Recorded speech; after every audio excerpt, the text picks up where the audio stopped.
আমরা বলবো আল্লাহ তুমি প্রশ্ন করার আগে তোমার একটা কথা বলি, আমারে কিছু জিজ্ঞেস করো না, আমি সব করেছি। ছাত্র জনতার গণঅভ্যুত্থানে বিতাড়িত আওয়ামী লীগ সরকার যখন বাংলাদেশের ক্ষমতায় ছিল, তখন ইসলামের বিশিষ্ট বক্তা মিজানুর রহমান আজহারী, পরবর্তীতে বাংলার বুকে শেখ হাসিনা সরকারের পতন হলে আবারও দেশে ফিরেন তিনি। মিজানুর রহমান আজহারীর বক্তব্য শুনতে অধিকাংশ মানুষের আগ্রহ থাকায় প্রতিটি বিভাগে মাহফিল শুরু করেন মাওলানা আজহারী, যার ধারাবাহিকতায় নিজের পঞ্চম মাহফিলে অংশ নিতে 25 জানুয়ারি পটুয়াখালী পৌঁছান তিনি। মিজানুর রহমান আজহারীর মাহফিলকে ঘিরে আগে থেকেই জনসাধারণের ঢল নামতে শুরু করে পটুয়াখালীর কেন্দ্রীয় শহীদ মিনার মাঠে। মূল আয়োজনের আগেই হাজারো মানুষকে দেখা যায় মাঠে অবস্থান নিতে। আয়োজনের দিন হেলিকপ্টার যোগে মাহফিলের স্থানে পৌঁছান মিজানুর রহমান আজহারী। এরপরই মঞ্চে উঠে উপস্থিত শ্রোতাদের উদ্দেশ্য করে বক্তব্য শুরু করেন তিনি। এমন কোনো পাপ নাই যে পাপ আমারে দিয়ে হয় নাই, তোমার রহমত দিয়ে তুমি জান্নাতে পাঠাবা, তোমার দয়ায় জান্নাতে যেতে চাই, আমল দিয়ে না। পারবেন বলতে? মিজানুর রহমান আজহারী ইসলামের গুরুত্ব ও নানা তথ্য উপস্থাপনের মাধ্যমে পুরো মাহফিল জমিয়ে তুলেন।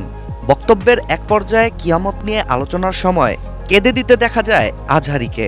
কিয়ামতের দিন আমরা বলবো আল্লাহ আমার আমল দিয়ে জান্নাত চাই না, আমি তোমার দয়া দিয়ে জান্নাত চাই। এদিকে আলোচনা চলাকালীন পুরনো দিনের গল্প বলতে বলতে তিনি 1971 সালের মুক্তিযুদ্ধের কথা উল্লেখ করেন, যেখানে তিনি বলেন 71-এ থাকলে তাকেও রাজাকার উপাধি দেয়া হতো। পাক হানাদার বাহিনী যখন বাংলাদেশে অ্যাটাক করত, 71 সালের ঘটনা বলতেছে, আমরা তো দেখি নাই, শুনছি আর কি। 71 যদি দেখতাম এতদিনে রাজাকার হয়ে যেতাম। আল্লাহ আমাদেরকে বাঁচাই দিয়েছে, আল্লাহর মেহেরবানি, ঠিক কিনা বলেন?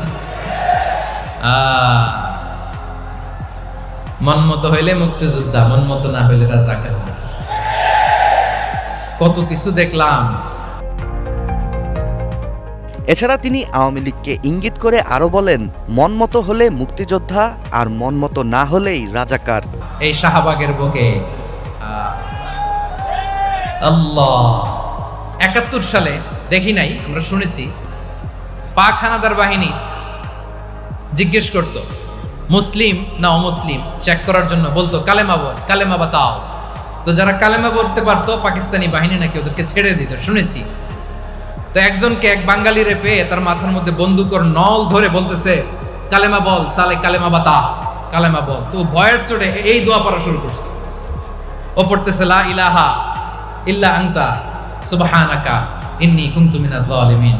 পাকিস্তানি বলে সালে ইয়ে তো মুসিবত কা কালেমা है। বাঙালি কয় হাম তো ভি মুসিবত মে হ্যাঁ। পাকিস্তানি বলে বেটা কোন দোয়া বললি, এটা তো মুসিবতের কালেমা। কয় আমিও তো মুসিবতে আছি। ইসলামী বক্তব্য ছাড়া তিনি বাংলাদেশের ভবিষ্যৎ বিষয়েও কথা বলেন। তিনি যেখানেই যান জেনজিরা তার পিছু ছাড়েন না, আর এই জেনজি বা নতুন প্রজন্মকেই বাংলাদেশের ভবিষ্যৎ বলে দাবি করেন তিনি। জেনজি যেখানেই যায়, জেনজি আমারে ছাড়ে না। মাশাআল্লাহ, এরাই আগামীর বাংলাদেশ, এরাই বাংলাদেশ। এদের হাতে নিরাপদ আমার লাল সবুজের পতাকা, এদের হাতে নিরাপদ আমার 56,000 বর্গ মাইলের প্রতিটি ইঞ্চি মাটি। এজন্য তোমাদেরকে সাবধান থাকতে হবে, সজাগ থাকতে হবে দেশের জন্য, এদেশের সার্বভৌমত্বের জন্য, ঠিক কিনা বলেন?